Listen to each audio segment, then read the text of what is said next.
Winter is here. Okay, so enough about my George R. R. Martin, my fantasy obsession lately. AEW hosted Winter is Coming on Dynamite, the third annual event of their seminal show. First match up is the match that I missed because I was at work. The Death Triangle versus the Elite. And I have not talked about their Full Gear match or any of the subsequent following matches because, one, I was planning to wait till the 7th match was over and then we got a final definitive winner, and I would review the whole thing in a set. Then the dog part came out about Larry the Dog at CM Punk's little all-out brawl-out moment, and then I was like, well, that sucked. So, both sides are wrong, and I hate them, essentially. Quote from Linkara for his Civil War review, I don't really hate the Elite or CM Punk. Disappointed, yes, but hate? Nah. But yeah, I did see the last few minutes. So Nick made his return, looked like he was gonna be the decision maker, only to get whacked in the with the hammer, because that's been a deciding factor. And then Nick lost, and yada yada yada. But it was more like having to do after the match that was the most interesting thing. After the match, Kenny basically declared, we're gonna make this no disqualifications next time. You can have your hammer, we can have our chairs, we can have our bats. And then Tony Khan, near the end of the show, announced that it would have that there would be a no DQ match, and if the two following matches occur, then they will be a Falls Count Anywhere match and a three-ladder match. Okay, I don't know what exactly they said, but it's a ladder match. So, let's have a go on the quality of the content. So, Chaos will become our king for the next month. And then you remember Kenny Omega's probably screwed because he has to go to Japan and fight Will Ospreay, then be back, then get his ass kicked, and then we get this match. The ladder match. But moving on from that, MJF cut his promo since he's fighting Ricky Starks, and after Ricky Starks won the tournament, which was a good match with Ethan Page, good finale. Good. He then cut a War of Words promo with MJF, which was freaking awesome. And I had been so invested, and to see Ricky Starks after what looked like he was like going back on the sidelines after breaking off with Team Taz and Will Hobbs' little defection, I was worried that they were going to do what they did with virtually a lot of the wrestlers who were looking like they had a plan and then they just fizzled out. Oh no, I'm criticizing AEW. Whatever will the fan base do with these criticisms? But, MJF cuts his response promo and tore Ricky Starks in. Talked about his backstory, talked about the pressure he has, and talked about the state of Texas, because we can all agree Greg Abbott sucks in Texas nowadays for the state. God. Now you just need to take shots at Ron DeSantis in Florida, then we'll be in business. Man.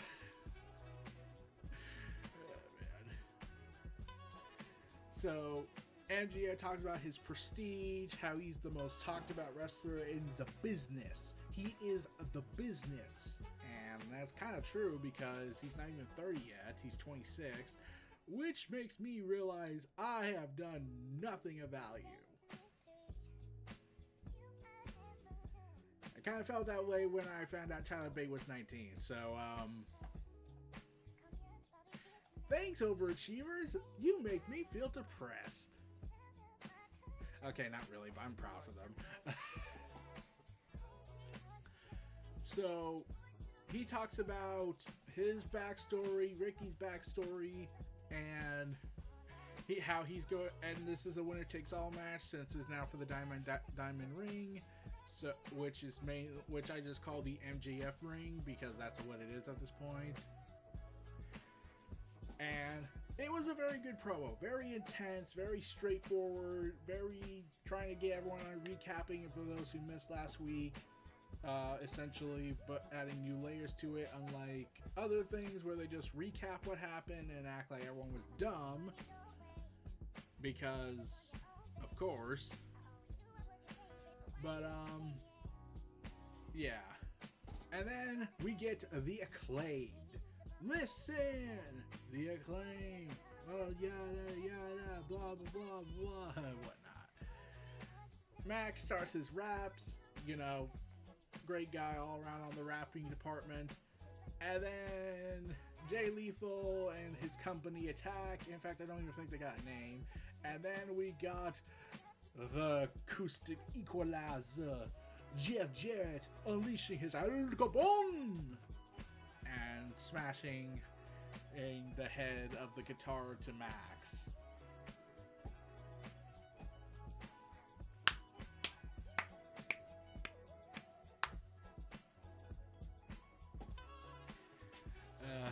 Yeah. And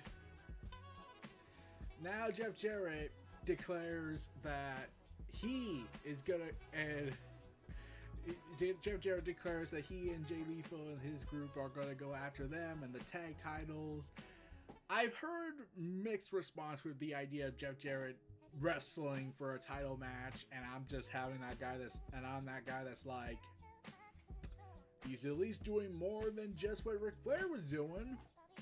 Whereas Ric Flair was admitting to drinking before the show, because of course, and then admitting to drinking after the show, because of course, even though he was in a medical crisis.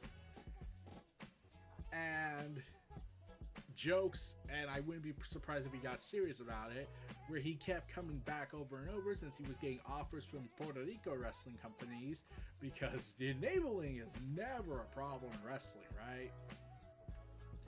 At least Jeff Jarrett can still marginally go. At least he's willing to take more bumps than usual. At least he's not in the horrendous physical state that Ric Flair is in. And plus, if I'm Jeff Jarrett and Jay Lethal, I'm rinsing the taste of what happened with that last match out of my mouth. So yeah, as you go ahead and give your thoughts on that, that's just my opinion. But I will say this, I'm still waiting for that Eddie Kingston Jeff Jarrett feud, just for us to go ahead and bring back the Redeem These Nuts, where Eddie Kingston and Jeff Jarrett basically goes, redeem these slap nuts and whatnot, and I'm just like, oh, that's gonna be a thing.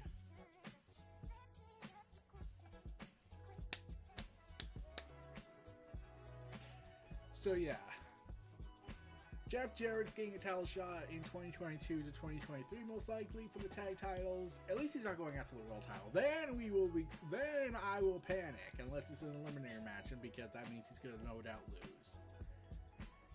Meanwhile, Jericho, reeling off of his humiliating defeat, losing to Claudio Castagnoli via the swing, which...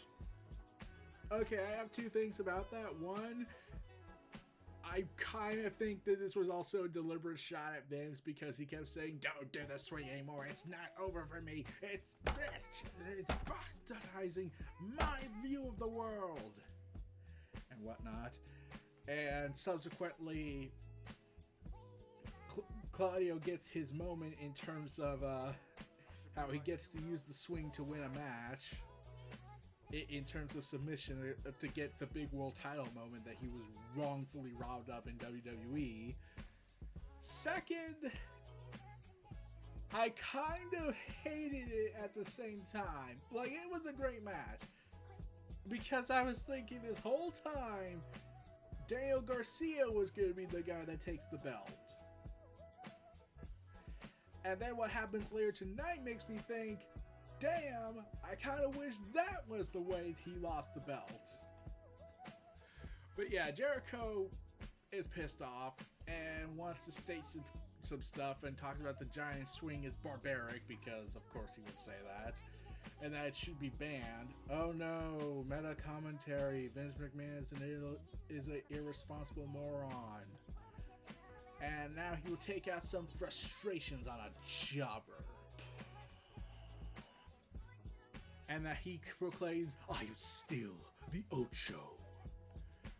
Then Tony asks Garcia about losing the Pure Championship back to Wheeler Yuta. But before Garcia gets the chance to answer, Jericho tells Garcia he should never have lost that title, and he needs some mentoring. However, I know the perfect man. He's family, he knows everything, and he is a guy who has been in this business for a longer period of time than Daniel Garcia with impeccable credentials, Sammy Guevara. I'm pretty sure Daniel Garcia is thinking, oh fuck, I threw away Bryan Danielson for Sammy? I'm like, I have to do an mandatory everybody hates Sammy joke. Because that's what it's at to at this point. At least he turned heel unlike Cody. I'm like, Cody then later said he did turn heel, except that was the most confusing heel turn ever.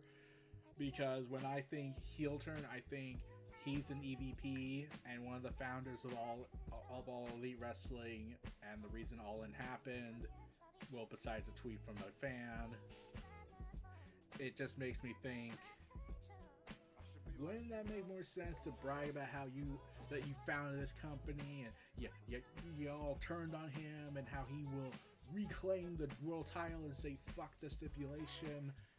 Like, that would have been more obvious of a heel, whereas Cody was just Cody. But okay, enough about my conspiracy is wondering what the hell was going on that day. But we had another match. Brian Cage versus Jungle Boy Jack Perry. Now, for this match, this was giant versus little guy, big versus small. I am glad Brian Cage is back on AEW television regularly again, ever since he got the Ring of Honor deal. Brian Cage, man, it was fun to see. It was fun to see that moment. See him back, and now he's a Trios champion in Ring of Honor's promotion. That's fun. But, yeah. Jungle Boy. This is Jungle Boy we're talking about. Like, he just came off of a wicked match with Luchasaurus. They had a pretty good short match. It was about less than 10 minutes. And yeah, they're building Jungle Boy up again after his feud with Luchasaurus and trying to get back in the swing of things. And he announced that he beat Brian Cage, he beat Luchasaurus, and he wants Big Bill. And people were confused at that at first. And then we got Stokely Hathaway, you know, the guy who said the famous promo, oh, the worst crime you can commit is doing right without a license. Which has been used frequently by a lot of people on the internet. Yeah. I wonder if RDC World is hiring. I would love to see Stokely Hathaway with RDC World. Considering I've been watching their content more frequently again. That kind of be funny. Oh, bad. But, yeah. Big Bill is actually W. Morrissey. Because...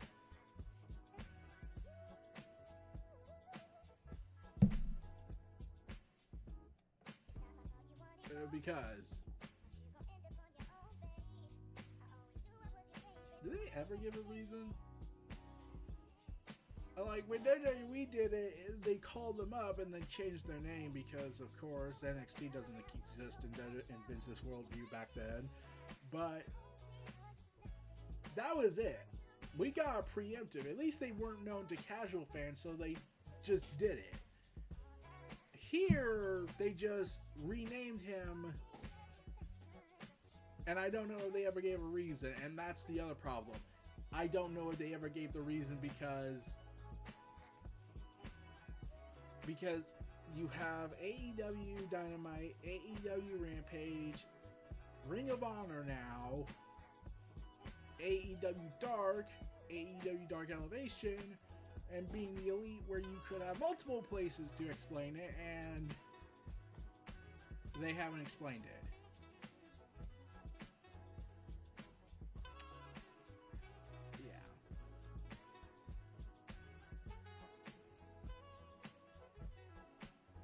We were just used to him being called W. Morrissey. Why the name change? But, yeah, at least W. Morrissey is in a much better mental state than he was when he was in between Impact Wrestling and WWE after he left, and what was going on behind the scenes there. But everyone, praise be, for we must now do our most honorable. Everyone rise. We must rise for the greatest wrestler in the world, Hook. Yeah, Hook is still popular after all this time. We can at least say Punk put that guy over. We're actually doing a match. That kind of be awesome if Punk had put him over as his first opponent. For Hook's first match. Hook fights Punk and wins. There, you had the put over moment. That would be kind of awesome. So yeah, Hook, even though there's 3 people in that ring, they run away.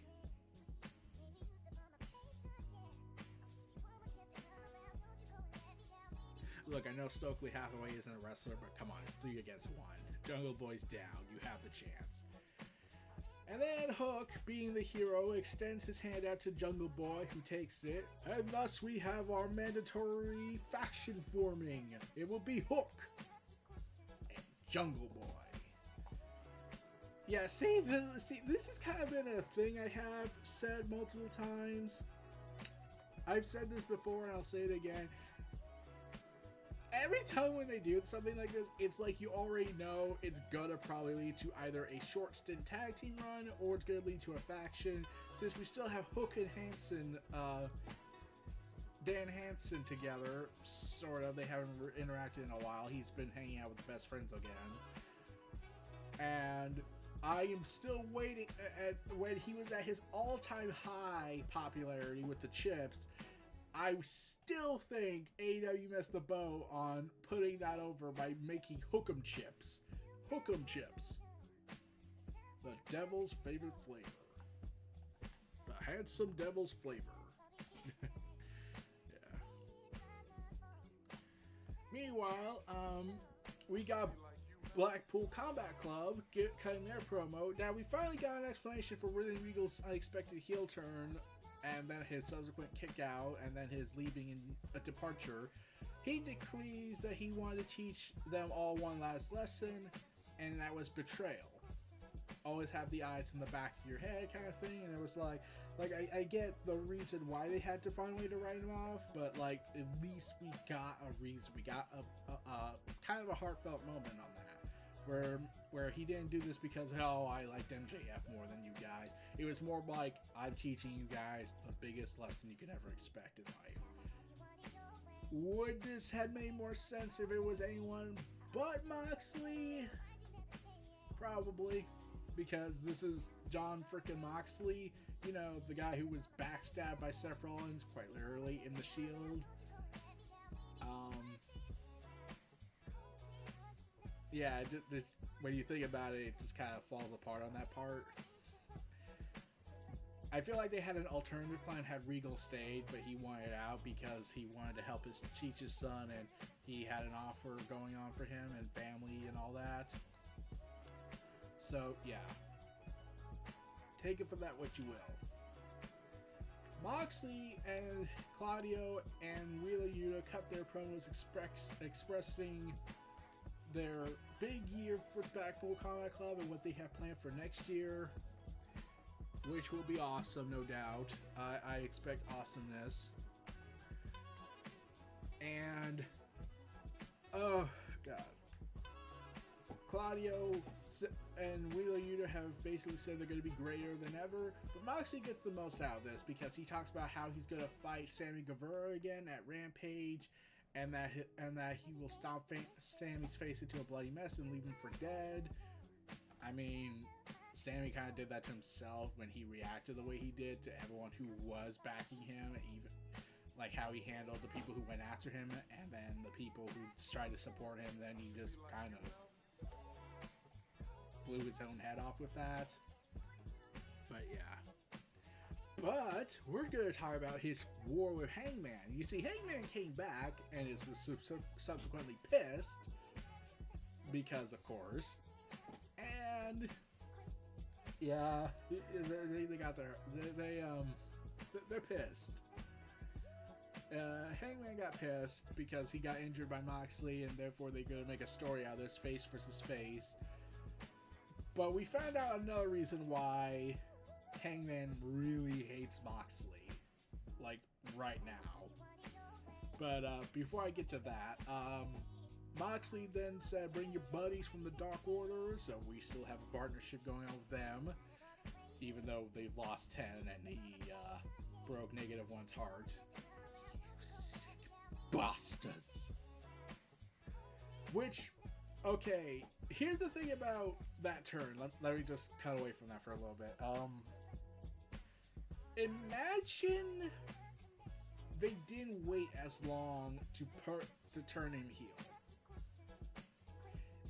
Imagine if this was just a little bit after Hangman won the title. They all had that huge moment, and Negative One's with them.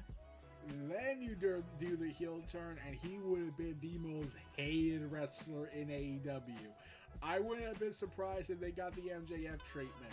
Trash being thrown at them, like really think about that. Think if they did that a year ago.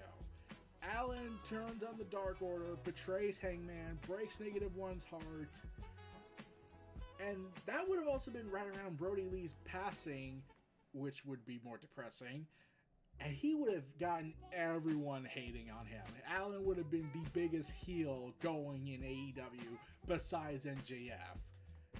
Could you imagine that kind of reaction he would have gotten? Trash would probably be the least of his worries.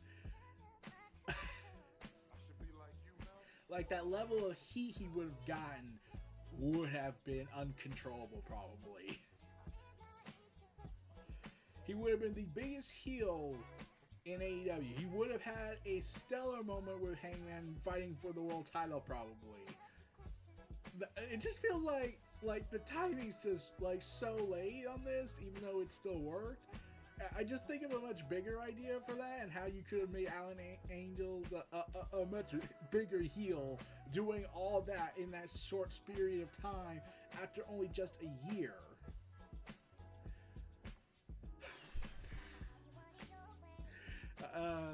But we'll never know that because time has passed us.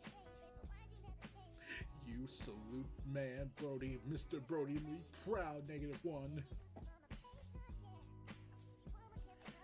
So, yeah. Now, why does Hangman hate Moxley so much beyond getting injured?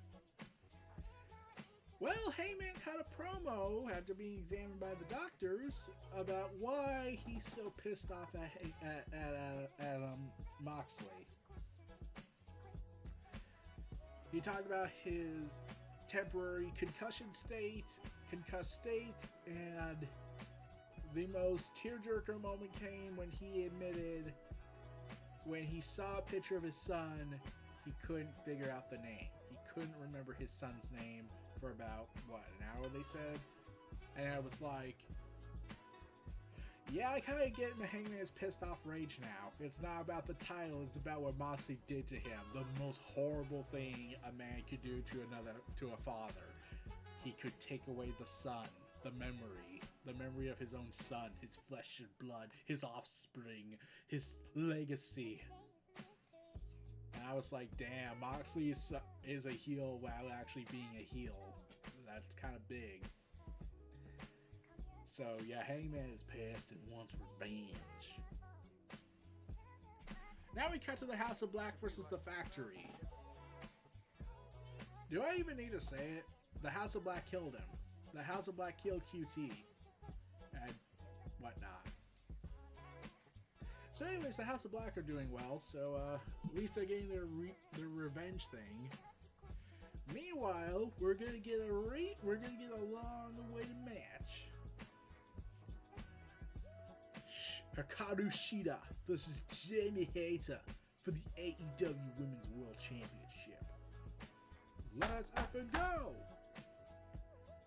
And Britt Baker cuts a promo with Renee and says, "Oh, Britt says Shida will not be Jamie. The only thing Shida is famous for is breaking Britt's nose." I'm like, kind of, and then Britt took advantage of that more than Hikaru Shida. And then we got our favorite person, Sky Blue, challenging her to a match for Friday Night Rampage. And Britt takes on that challenge. And we got Chris Jericho versus some jobber.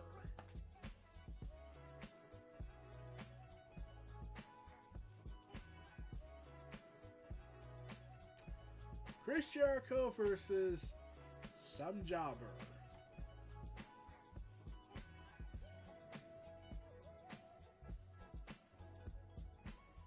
The some jobber is known as Action Andrade. I think I pronounced that wrong. It sounded like Andrade when I kept hearing the commentary. But I had to look it up. He has eyes in his name.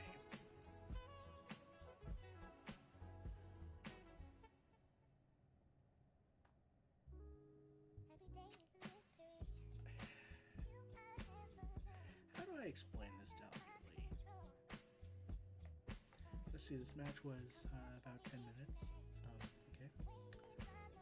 Okay. Chris Jericho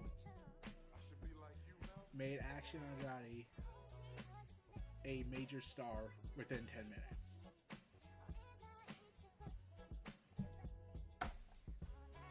Yeah. And Jericho got this guy over before it even happened. We had fans screaming at the top of their lungs saying, "Let's go, Jobber! Let's go, Jobber! Let's go, Jobber! Let's go, Jobber!" And Action is... Oh, God. This was a good match. This was a good match. And you want to know the damnedest thing about this? Apparently, according to reports, this was planned 2 months in advance. Jericho reportedly saw him watching him on Dark Elevation, and was like, "I'm putting that man over. I'm making him a star."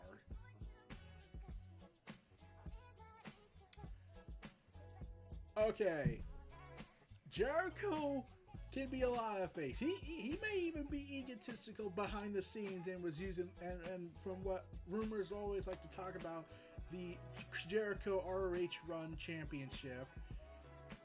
But let's be real, when he puts someone over, when he's committed to putting someone over, he puts them over big time. Action Andrade got pushed to the moon big time. This was his moment, and he kicked out of the Code Breaker. He survived the Lion Tamers, the Walls of Jericho. He did suffer the effects of the Judas effect. And fans were screaming, "Holy shit! Holy shit! Holy shit! Holy shit!" when Action Andrade defeated the Ocho.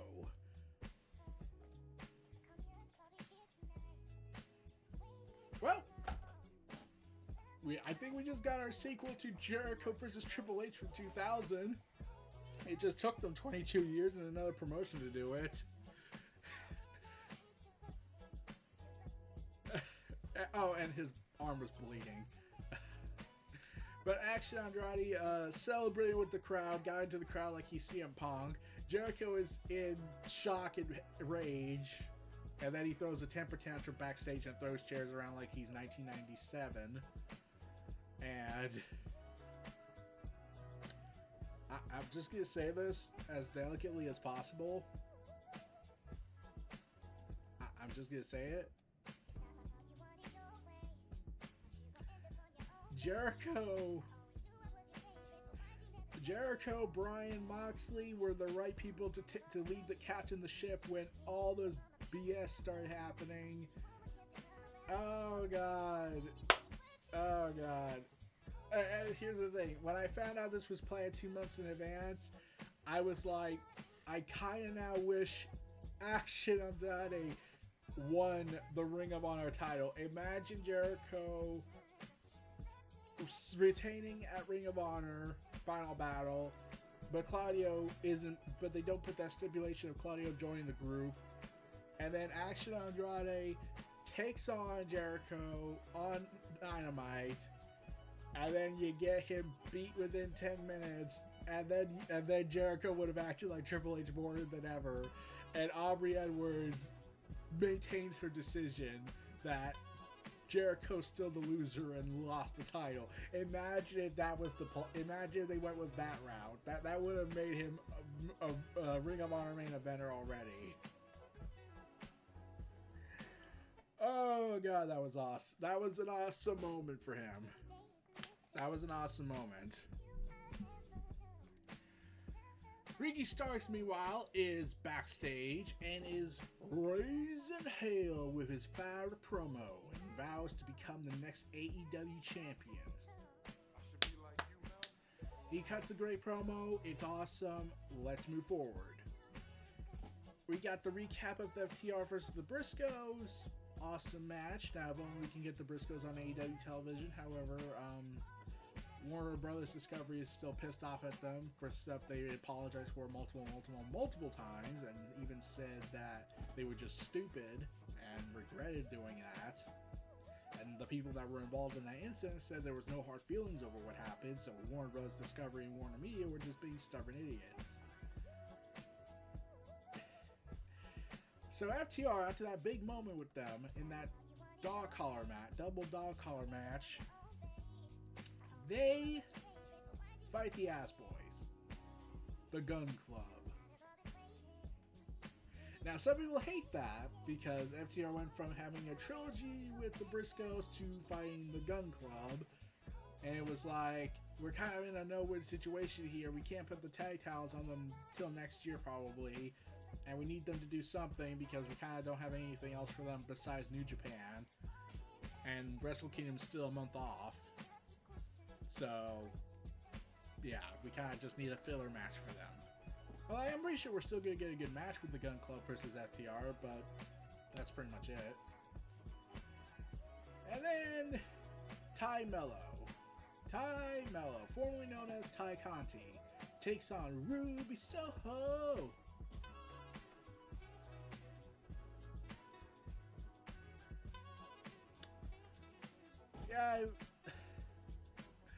Yeah.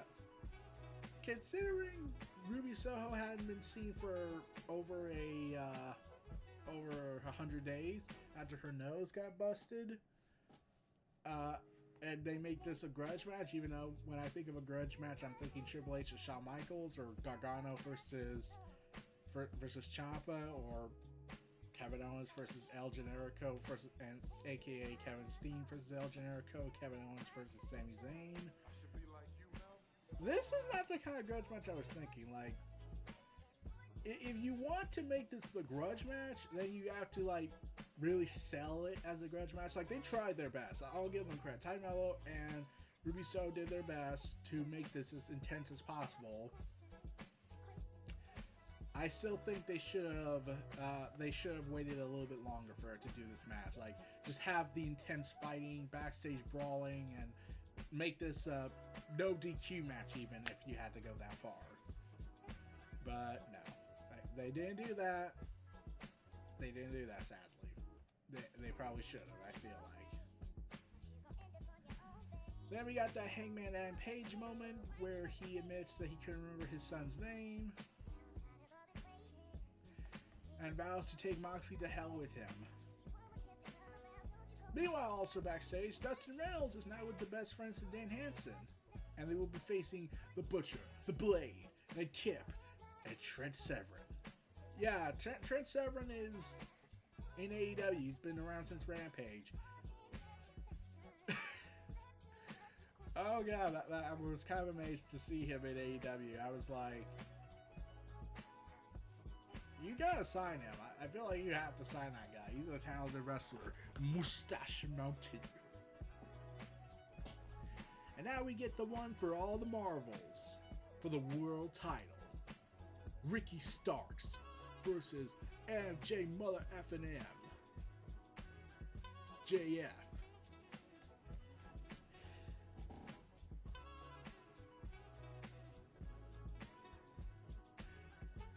This was a hell of a match. Hell of a match, everybody. Hell of a match. You had... And the counters between the two was really what made me highlight this match. This was... They went old school and was doing new school stuff. And I liked how...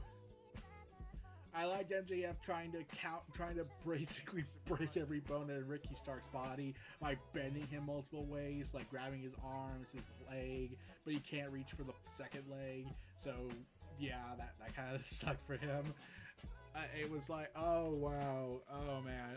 I'm reminded of another wrestler that did this. However, he's infamous, who would do something like that. I'm pretty sure that if that guy never did what he did and was still alive and never had done all the horrible thing he did, I'm pretty sure he would have said to MJF, proud of this kid.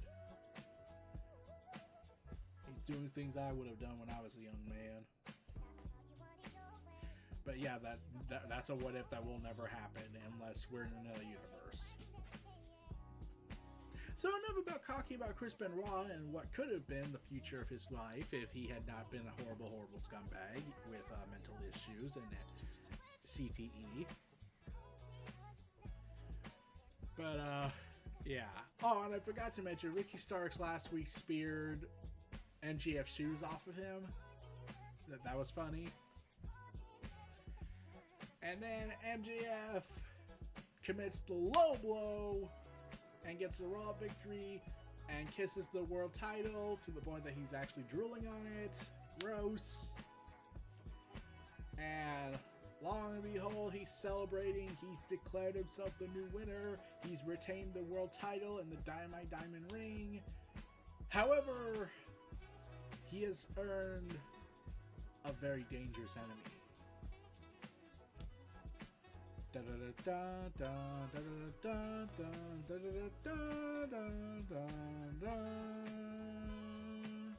Bryan Danielson is back. Down with your heads on. Kick your head in. Kick his head in. Kick his head in. And MJF ran as fast as he could to the point he got into the crowd, and MJF stands tall in the crowd wielding his Burnsbury title up. Yeah, he redesigned it a little bit. And the American Dragon points to him in the ring before helping Ricky Starks up and raising his hand up high to put him over.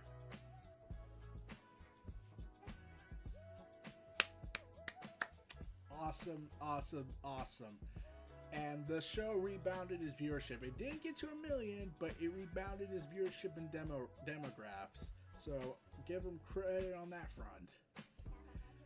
Winter's Coming, in my opinion, was a great freaking show.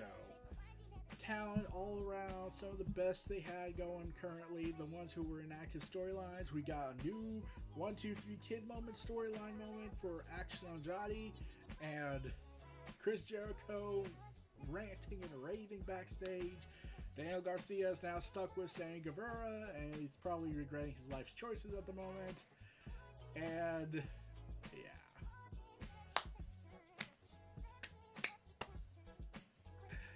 Oh god,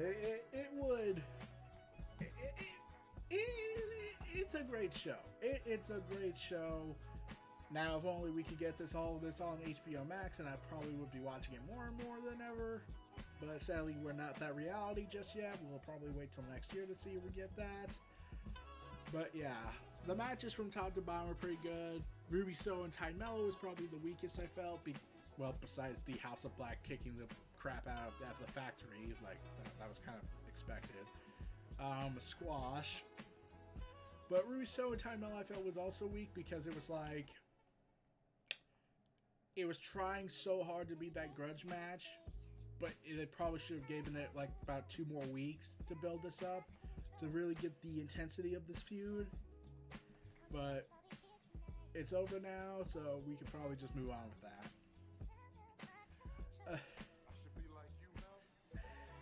But we had some fantastic moments.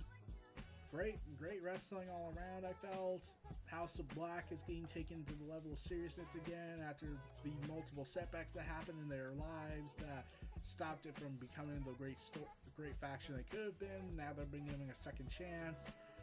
And Malachi Black especially. We got the Elite versus Death Triangle in hardcore wrestling stipulations for the next several matches to end their best of 7 series. And MJF and Ricky Starks tore it down. Just fantastic show all around, I felt. Fantastic show even with some of its problems.